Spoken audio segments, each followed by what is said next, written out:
దేవునికి మహిమ కలుగునుగాక. ఆమేన్. విశ్వాసమును పెంపొందించే ధ్యానం.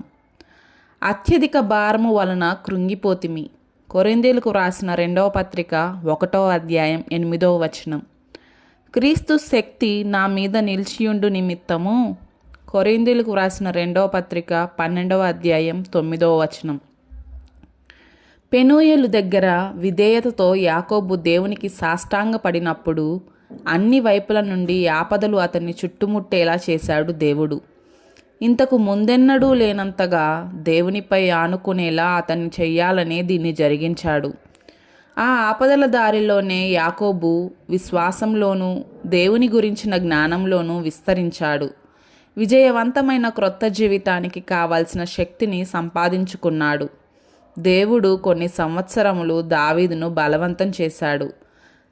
తన దేవుని విశ్వాస్యతను, అపార శక్తిని అతడు గ్రహించి విశ్వాసం, పరిశుద్ధత మొదలైన దివ్య సూత్రాలలో నిష్ఠాతుడయ్యేలా అతనిని అంతులేని క్రమశిక్షణకు గురి చేశాడు. ఇశ్రాయేలుకు రాజయ్య యోగ్యతను పొందాలంటే ఇదంతా అత్యవసరం. మరి పౌలు అస్తమానము ఎదుర్కొంటూ వచ్చిన విపరీత విపత్తులే అతనికి, అతని ద్వారా సంఘాలకి నా కృప నీకు చాలును అనే దివ్య వాగ్దానపు అర్థాన్ని బోధించగలిగాయి. మనకు సంభవించిన శ్రమలు తప్ప మరేవి దేవుణ్ణి ఇంతగా తెలుసుకునేలా చేయగలిగేవి కావు. ఇంతగా ఆయనలో నమ్మకం ఉంచేలా, ఆయన నుండి ఇంత కృపను పొందగలిగేలా చేయగలిగేవి కావు.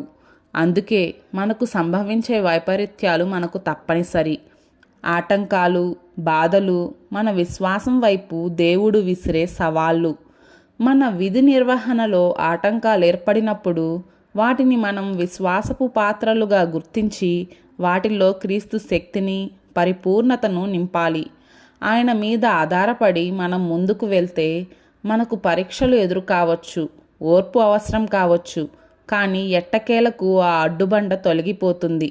మనం ఎదుర్కొన్న అగ్ని పరీక్షలో మనకు జరిగిన నష్టానికి 2 దీవెనలు ఇవ్వడానికి దేవుడు ఎదురు చూస్తూ కనిపిస్తాడు.